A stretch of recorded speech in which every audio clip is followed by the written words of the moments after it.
मिश्रा जी, जिलाध्यक्ष यूपी, और आप सबका हृदय की गहराइयों से स्वागत और अभिनंदन करता हूं। साथियों और दोस्तों, 2 दिन के बाद इस विधानसभा में चुनाव होने जा रहा है। अपने वोट की ताकत से आप ये फैसला करेंगे कि इस क्षेत्र से कौन आपका विधायक होगा।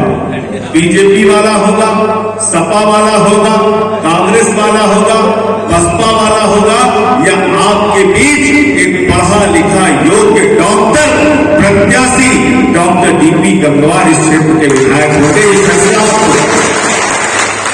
ये आपको अपने उंगली की ताकत से करना है, एक वोट से करना है। आम आदमी पार्टी के बारे में लोग पूछते हैं, कहते हैं आपका वोट बैंक क्या है, वोट बैंक क्या है। तो मैं उनसे कहता हूं, हमारा कोई वोट बैंक नहीं। हमारा वोट बैंक वो है जो 300 यूनिट बिजली फ्री चाहता है, जो शिक्षा अच्छी चाहता है, जो अस्पताल अच्छे चाहता है, जो 5,000 रुपए बेरोजगारी भत्ता चाहता है और माताओं बहनों के लिए 1,000 रुपए प्रति माह चाहता है। वो हमारा जो किसान फसल का दाम 24 घंटे के अंदर अपने खाते में चाहता है, वो हमारा वोट बैंक है।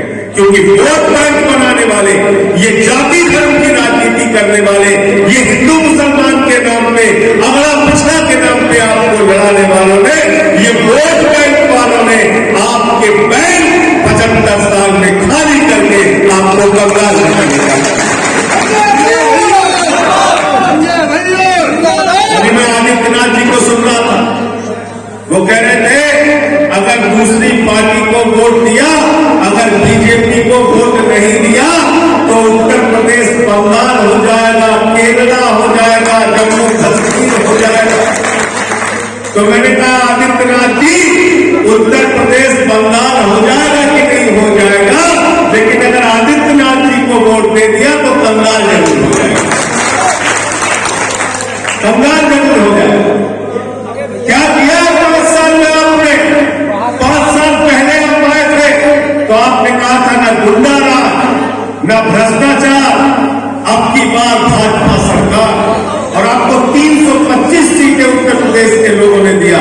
लेकिन 5 सालों में उत्तर प्रदेश की जनता का क्या हाल किया, ये आपसे पूछना चाहता हूं। अगर गुंडा राज की हम बात करें तो रात को 2 बजे एक गरीब की बेटी हाथरस में जला दी गई, बताइए वो क्या था।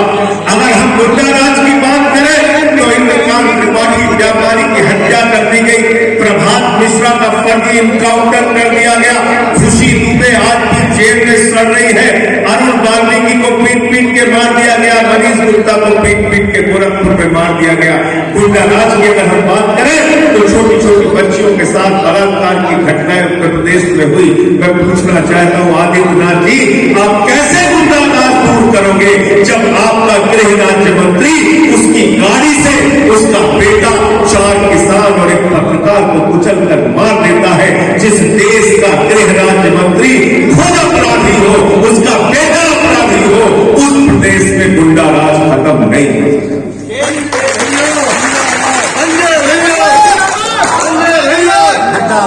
मैं सुन रहा था गृह मंत्री जी ने कहा, अमित शाह जी ने कहा, उत्तर प्रदेश में 16 साल की लड़की गहना लाद कर रात में 12 बजे घूम सकती है। मैंने कहा गृह मंत्री जी, हमारी बेटियों को सलाह देना बंद कीजिए। रात को 12 बजे अगर गहना पहन के बगैर सुरक्षा के अमित शाह निकल जाए तो उनका क्या हाल होगा बताइए। गए थे कैराना, अभी कैराना में जाके उन्होंने कहा अब पलायन नहीं होने देंगे। मैंने कहा क्यों भाई? 5 साल में ट्रंप की सरकार थी, ओबामा मुख्यमंत्री थे उत्तर प्रदेश के, लालू प्रसाद यादव जी उत्तर प्रदेश के मुख्यमंत्री थे नहीं। देश के प्रधानमंत्री नरेंद्र मोदी जी हिंदू, देश के रक्षा मंत्री राजनाथ सिंह जी हिंदू, देश के गृह मंत्री अमित शाह जी हिंदू, उत्तर प्रदेश के मुख्यमंत्री आदित्यनाथ जी हिंदू। जब ऊपर से लेके नीचे तक सारे जगहों पे हिंदू बैठे हैं तो मुझे बताओ तुम्हारे रहते हुए हिंदुओं का पलायन कैसे हुआ? अपने पद से इस्तीफा दो, आपको अपने पद पर बैठने का अधिकार नहीं। नकली बातें चुनाव में करते, शिक्षा की बात नहीं करते, बिजली की बात नहीं करते, पानी की बात नहीं करते, बेरोजगारी की बात नहीं करते, किसानी की बात नहीं करते। क्या हुआ हमारे बेटों के साथ? दौड़ा दौड़ा के सड़कों पर मारा गया प्रयागराज में। वो बेरोजगार लड़के जो नौकरी मांगने के लिए निकले थे। उत्तर प्रदेश में और देश में बेरोजगारी का आरंभ क्या है? रेलवे की भर्ती निकली 35,000 भर्ती, और उसके लिए 1 करोड़ बच्चों ने फॉर्म भरा। कितने बच्चों? 1 करोड़। और वो भर्ती भी जब निकली उसमें घोटाला हुआ। जब उसके खिलाफ आवाज निकालने के लिए लड़के निकले तो पटना से लेकर प्रयागराज तक उनको दौड़ा दौड़ा के मारा गया, घरों में घुस घुस के मारा गया। यही लखनऊ के अंदर हमारी सुहागिन महिलाएं, शिक्षा मित्र महिलाओं ने अपना सिर मुड़ा के आज राज्य की सरकार के खिलाफ प्रदर्शन किया। पुलिस की भर्ती का पेपर नहीं, बीएड की भर्ती का पेपर नहीं, पीटीसी का पेपर नहीं, टीटी का पेपर नहीं, 14 पेपर लीक हुए बाबा जी की सरकार में। ये सरकार ऊपर से नीचे तक लीक सरकार है, पेपर लीक सरकार। पुरानी पेंशन की बहाली की मांग कर रहे हैं कब से हमारे कर्मचारी भाई कि पुरानी पेंशन बहाल करो। हम 60 साल के बाद अपने बेटे के सामने हाथ नहीं फैलाना चाहते, हम अपने बहू के सामने हाथ नहीं फैलाना चाहते। हमें पुरानी पेंशन दो। मैंने संसद के अंदर कहा 40 दिन कोई सांसद हो जाता है, 40 दिन कोई विधायक हो जाता है, उसको पूरी जिंदगी पेंशन मिलती है। 40 साल जो कर्मचारी रहता है उसकी पेंशन को बंद करके तुमने अपराध किया है। आम आदमी पार्टी की सरकार उत्तर प्रदेश में बनी तो कर्मचारियों की पुरानी पेंशन बहाल। दिल्ली में केजरीवाल जी ने विधानसभा के अंदर प्रस्ताव पारित किया। रामलीला के मैदान में रैली करके कर्मचारियों को कहा हम पुरानी पेंशन बहाल करेंगे। दिल्ली की सरकार कितना काम कर रही है जाकर आप देखिए। आज दिल्ली में हमारी सरकार बच्चों की शिक्षा के लिए काम कर रही है, मोहल्ला क्लिनिक बना के लोगों के इलाज के लिए काम कर रही है। दिल्ली की सरकार ने हिंदुस्तान में पहली सरकार बनकर ये फैसला किया कि हर गरीब के घर में रोशनी होनी चाहिए, लेकिन उसका पैसा वसूला नहीं जाना चाहिए। 200 यूनिट बिजली फ्री और 400 यूनिट आधे दाम पर बिजली देंगे। गरीब और अमीर हम सब की एक ही तमन्ना होती है, हमारा बच्चा अच्छे स्कूल में पढ़कर निकले, हमारे बच्चे को अच्छी शिक्षा मिले। लेकिन उत्तर प्रदेश के स्कूलों में बच्चों को नमक रोटी खाने को दी। हमने देखा इस ठंड के महीने में जब स्कूल खुले थे बच्चे बगैर जूते के स्कूल जाते थे, साथ स्वेटर नहीं होते थे, बैग नहीं होते थे, ड्रेस नहीं मिल पाए उनको। इनका पैसा कौन खा रहा है? कौन खा रहा है? कस्तूरबा विद्यालय का पैसा जहां बच्चियां पढ़ने जाती हैं, 9 करोड़ रुपए कोरोना के समय में उन बच्चियों के नाम पर निकाल लिया गया, उनके खाने और स्टेशनरी के नाम पर निकाल लिया गया जब विद्यालय बंद। यह भ्रष्टाचार हुआ उत्तर प्रदेश में। जल जीवन मिशन के तहत घर घर पानी पहुंचाने की योजना में एस्टीमेट बनाने की टेंडर हो गया, हजारों करोड़ का भ्रष्टाचार किया गया। और तो और छोड़िए, कोरोना की महामारी में जब आपकी जान जा रही थी, 800 का ऑक्सीमीटर 5,000 में खरीदा गया, 1600 का थर्मोमीटर 13,000 में खरीदा गया, 8 लाख का वेंटिलेटर 22 लाख में खरीदा गया, 12,000 का ऑक्सीजन सिलेंडर 55,000 में खरीदा गया। और ये सारे कागजात मैंने लोकायुक्त को दिया है। हमारी शिकायत पर लोकायुक्त में भ्रष्टाचार की जांच हो रही है। कैसे भ्रष्टाचार ये लोग दूर करेंगे जरा हमको बताओ। प्रभु श्री राम के मंदिर निर्माण के नाम पर गरीबों ने, अमीरों ने, रिक्शे वालों ने, नौकरी वालों ने अपना पेट काट कर चंदा दिया।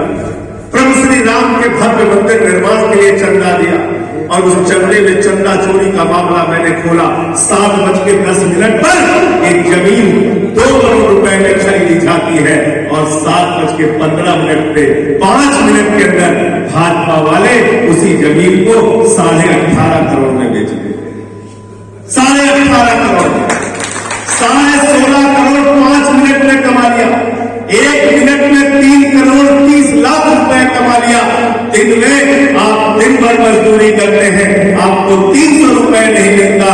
ये बेईमान प्रभु श्री राम के नाम पर 1 मिनट में 3 करोड़ 30 लाख और 5 मिनट में 16.5 करोड़ रुपए कमाने का काम करते हैं।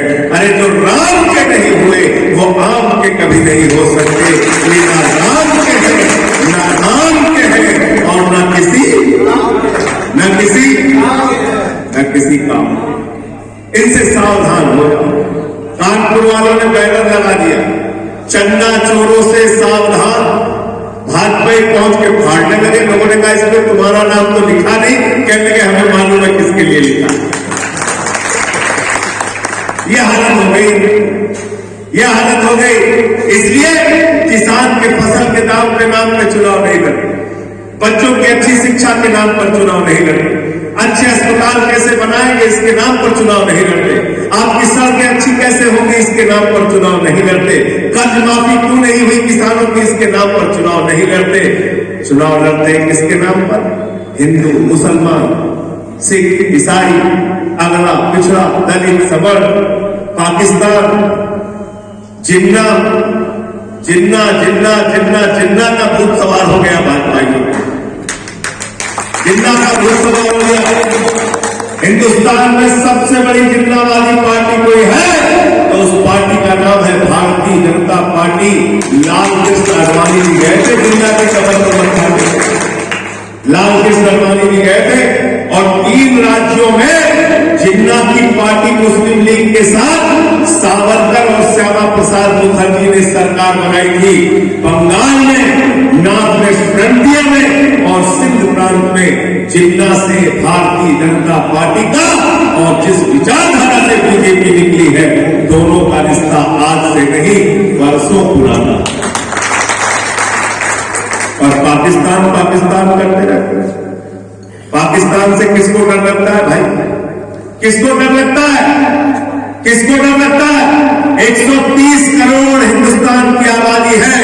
130 करोड़ भारतवासियों को 22 करोड़ की आबादी वाले पाकिस्तान से डराना बंद करो। और अगर तुमको डर लगता है भाजपाइयों को अपने घर से प्रचार में निकलना बंद करो। हमको डर नहीं लगता, हमको बिल्कुल डर नहीं लगता है। बिना दिए पूछे इनको डर लगता है क्या पाकिस्तान? ये हमारे साथी है गिल्ली गंगवार जी, आपको डर लगता है भाई पाकिस्तान से? कभी नहीं लगता। शकील भाई आपको लगता है? लगता है आपको? वो डर लगता है, भाजपाइयों को डर लगता है।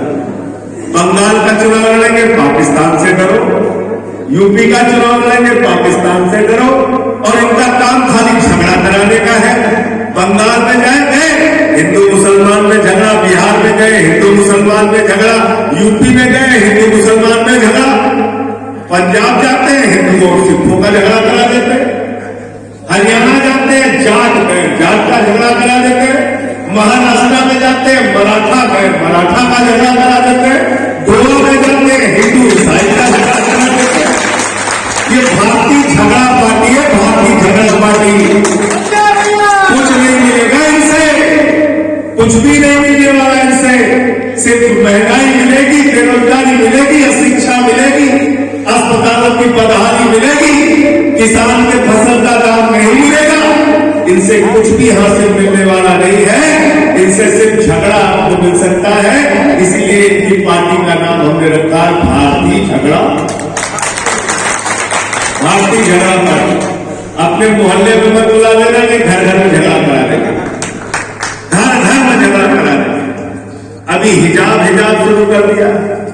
हिजाब, अरे हिजाब पे बात कर रहे हो, ये तो बताओ सरकारी स्कूलों को सुधारने के लिए तुमने क्या किया? बच्चियों को आपस में लड़ा रहे हो, ये तो बताओ नमक रोटी उनको खाने के लिए क्यों मिलती है? और मैं आपको ये कहना चाहता हूं, भाजपा से सावधान हो जाना। कभी इनको बच्चियों की जीन्स के पैंट पहनने से प्रॉब्लम हो जाती है, कभी इनको हिजाब पहनने से प्रॉब्लम हो जाती है, कल को हमारी हिंदू बहनें घूंघट निकाल के निकलेंगी, उससे इनको प्रॉब्लम हो जाएगी। हमारी सिख बेटियां सर ढाक के निकलेंगी, उससे इनको प्रॉब्लम हो जाएगी। ईसाइयों की बेटियां वो सर ढाक के निकलेंगी, उससे प्रॉब्लम हो जाएगी। दलित के घरों की बहुएं वो घूंघट निकाल के निकलेंगे, उससे प्रॉब्लम हो जाएगी। लेकिन मैं आपसे कहना चाहता हूं, मेरे दुश्मन की भी बेटी के सामने, अगर मेरे सामने मेरे दुश्मन की बेटी के साथ भी छेड़खानी करने की कोई हिम्मत करेगा तो अपना जीवन देके उसकी रक्षा करेगा।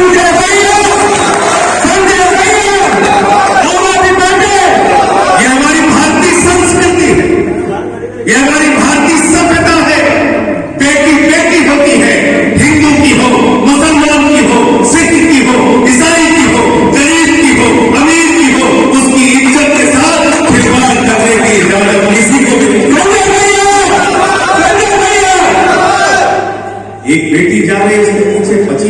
दंगे चिल्ला रहे।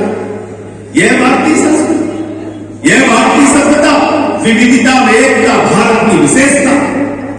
अलग अलग भाषा, अलग अलग संस्कृति, अलग अलग धर्म, अलग अलग जातियों के लोग जहां एक साथ मिलकर रहते हैं, वह है हमारा भारत महान। ये वो भारत महान है जहां संकट मोचन के मंदिर में बिस्मिल्लाह खान की सहनाई गूंजती है। ये वो भारत महान है जहां मलिक मोहम्मद जायसी पद्मावत लिखते हैं। रसखान को पढ़कर हम भगवान कृष्ण के बारे में जानते हैं और मोहम्मद रफी गाना गाते हैं, सुख के सब साथी दुख में न कोई, मेरे राम तेरा नाम एक साचा दूजा। ये इस हिंदुस्तान की पहचान को मिटाना चाहते हो, इस हिंदुस्तान की खूबसूरती को खत्म करना चाहते हो। अरे भारत माता की जय तुम भी लगाते हो, भारत माता की जय हम भी लगाते हैं, तुम भारत माता की जय लगाते हो तो झगड़े कराते हो।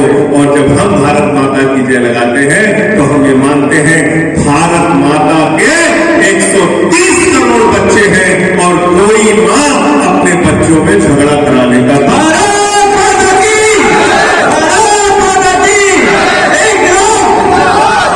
करती है क्या?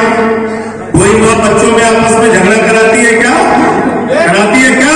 तो हिंदू हो, मुसलमान हो, सिख हो, ईसाई हो, 130 करोड़ बच्चे जब खुशहाल रहेंगे, उनके घरों के बच्चे जब अच्छी शिक्षा पाएंगे, जब हमको अच्छा इलाज मिलेगा, तब भारत माता की जय होगी। वो कहते हैं मारो काटो लोगों को बर्बाद करो, और हम कहते हैं बेघर बेघर लोगों को आबाद करो।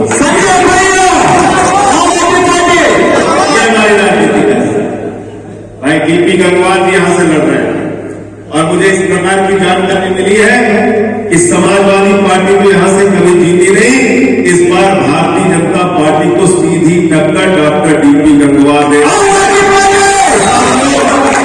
आप सब लोग मिलकर इनका साथ दीजिए, इस क्षेत्र से आपके विधायक बनेंगे और आपके लिए दिन रात मेहनत करके काम करेंगे, क्योंकि आम आदमी पार्टी काम करने वालों की पार्टी है, शिक्षा देने वालों की पार्टी है, स्वास्थ्य देने वालों की पार्टी। दिल्ली में क्या काम करते आम आदमी पार्टी? केजरीवाल ने मुख्यमंत्री बने तो सरकारी स्कूल बदहाल थे, बच्चे दाल भट्टी पर बैठ के पढ़ते थे। आज उन्हीं सरकारी स्कूलों में दिल्ली के अंदर एयर कंडीशन कमरे बने हैं, स्विमिंग पूल का निर्माण हुआ है, एथलीट के ग्राउंड बने हैं, हॉकी के ग्राउंड बने हैं। और पिछले 5 साल से इंटर के सरकारी स्कूलों का रिजल्ट दिल्ली में प्राइवेट स्कूलों से बेहतर आ रहा है। ये करिश्मा हमने करके दिखाया।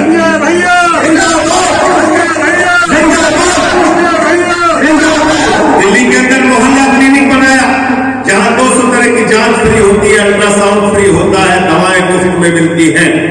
और अगर ऑपरेशन की तारीख 1 महीने से ज्यादा मिल जाए तो केजरीवाल जी कहते हैं किसी प्राइवेट अस्पताल में ऑपरेशन करा लेना, पैसा दिल्ली की सरकार में।